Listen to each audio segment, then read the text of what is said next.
you are promoting Bond movies and Sony Pics. So, do you find some Bond-like qualities in your hubby? Well, I hope so. I mean, I married him, so and I like Bond.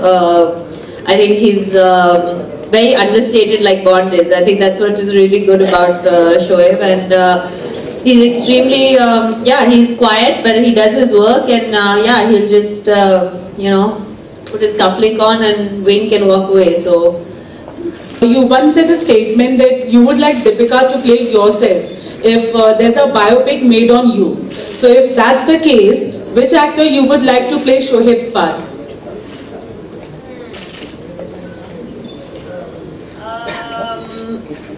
I mean, I don't think Salman and Deepika have acted, right? Am I wrong? Have they acted? Salman and Deepika? They haven't acted. I'll just say Salman Khan.